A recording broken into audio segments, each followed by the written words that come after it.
I want to share with you 3 intermittent fasting tips if you're just getting started with fasting. Before that, if you haven't already subscribed to my channel, please do so. And also hit that little bell icon so you can be notified of when I release a new video, as well as if I go live. So the 3 intermittent fasting tips I want to share with you, particularly if you're a beginner, are: first one is to start slow and progress naturally and slowly. So something that I would recommend to somebody who is just starting out with fasting, is just kind of new to fasting and the benefits of fasting, is to do what I call a simple fast. You can do it every day. You go for 12 hours between meals. So let's say you had your last meal at 8 p.m. The night before, then you wouldn't eat again until 8 a.m. the next morning. You do that every single day. Really simple. And then you can progress maybe over a couple of weeks to what I call the brunch fast, which is a 14-hour fast. So let's say you finish your last meal again at 8 p.m., you wouldn't eat again until 10 a.m. the next day.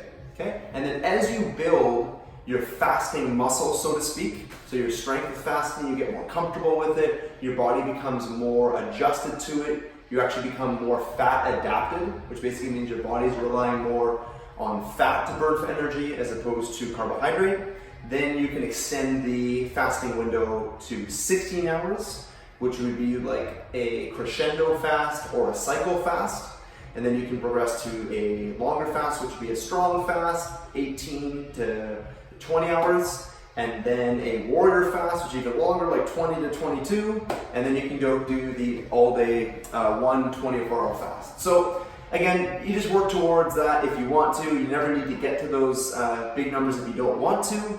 But I do highly recommend to every single person I work with is at least starting with that simple fast, that 12 hours between meals, doing that every day. Okay? And then ideally I'd like someone to get up to 16 hours at least 3 times a week.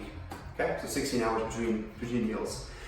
Second tip is going to be hydrating well, particularly in the morning. So if you're doing that fast, that 12-hour, 14-hour, from the night before to the morning, first thing when you wake up, try to aim to drink a minimum of 8, ideally 16 ounces of water. So 1 cup to 2 cups of water.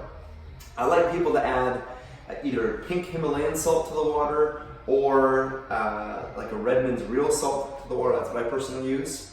Because when you're fasting, particularly if you're in ketosis, you're going to be losing a lot of sodium through your urine, because when your insulin hormone is low, your body is going to expel more fluid out of your system, so you're going to urinate more, and your body's going to pull out sodium with that. So I really encourage people to add salt to their water, particularly when you're fasting. Once you get comfortable doing 8 to 16 ounces of water in the morning, I encourage you to go even more, like 16 to 32, maybe even 48 ounces of water in that fasting period. It's really going to help you with flushing out toxins. It's also going to help to suppress any of the hunger hormones, the gastric acids, the stomach acid, so you're not going to feel as hungry. So that would be my second tip.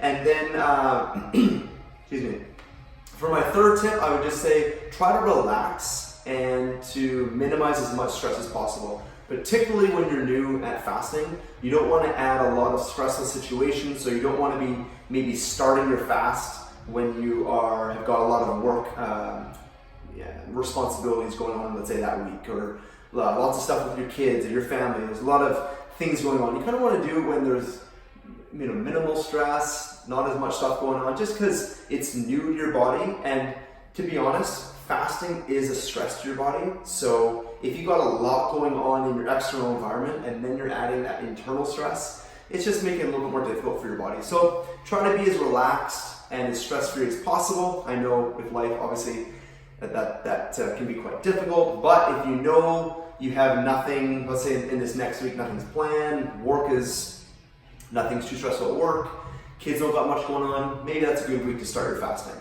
okay? And then also maybe I would minimize the workouts when you're starting, or at least don't work out during the fasted period when you start. I mean, you can work out during your eating window, your feeding window, but don't do it during your fasting window to start with. But once you build up that fasting muscle, like I was talking about earlier, definitely go about it and start doing fasted exercise. Excellent for fat loss, because when you're in a fasted state, you're really mobilizing your fat stores.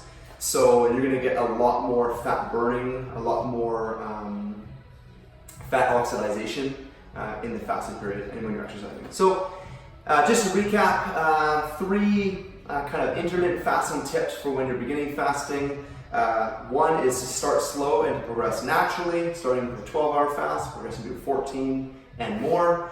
2 is making sure you're hydrating yourself during your fasted period, particularly in the morning, if you're doing your fast in the morning. Starting with 8 to 16 ounces of water, progressing to 16 to 32, even 48 ounces of water. And then thirdly is stay relaxed and have minimal stress during your fasting window. So I hope that helps. I really appreciate you watching my video. If you have any ideas for future videos from me that you want me to address, or whether it be fitness, food, fasting, fat loss, whatever it may be, please comment below. I'd love to do them and help you out in the process. So I appreciate you watching the video and look forward to coming to you next time. Stay hooked.